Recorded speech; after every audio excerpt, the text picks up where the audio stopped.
अस्सलाम वालेकुम। SM news के साथ मैं हूं मुकद्दर रज़ा।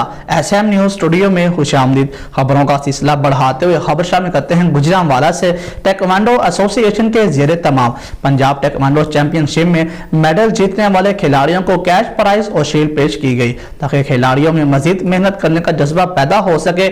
इस सिलसिला में आज मुकामी स्कूल में अवार्ड सेरेमनी का एहतमाम किया गया। इसी हवाले से बात करेंगे एसएम न्यूज़ के नुमाइंदे अब्दुल वाहिद भट्ट से। जी वाहिद, आगाह कीजिएगा इस हवाले से। जी बिल्कुल, गुजरांवाला तेक्वांडो एसोसिएशन के ज़ेर एहतमाम पंजाब तेक्वांडो चैंपियनशिप में मेडल जीतने वाले खिलाड़ियों को कैश प्राइजेज और शील्ड पेश की गई ताकि खिलाड़ियों में मज़ीद मेहनत करने का जज्बा पैदा हो सके।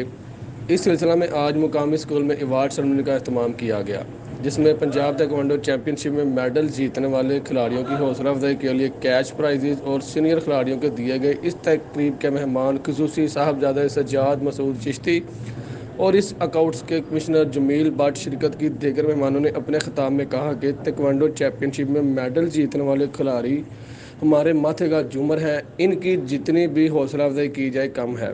हुकूमत इन खिलाड़ियों की अगर अच्छे तरीक़ा से सरपरस्ती करे तो इंटरनेशनल लेवल पर तेक्वांडो चैंपियनशिप में पाकिस्तान का नाम रोशन करेंगे। मुकर्ररीन ने मज़ीद अपने खिताब में ऑर्गेनाइजिंग कमेटी हाफिज़ मोहम्मद इमरान, मनीर हैदर, नईम यूसुफ, शकील मुगल और दूसरे मेंबरान को मुबारकबाद दी। जी बहुत शुक्रिया वाहिद, तफसीलात से आगाह करने के लिए। अब तक के लिए इतना ही। मज़ीद खबरों के लिए देखते रहिए एसएम न्यूज़।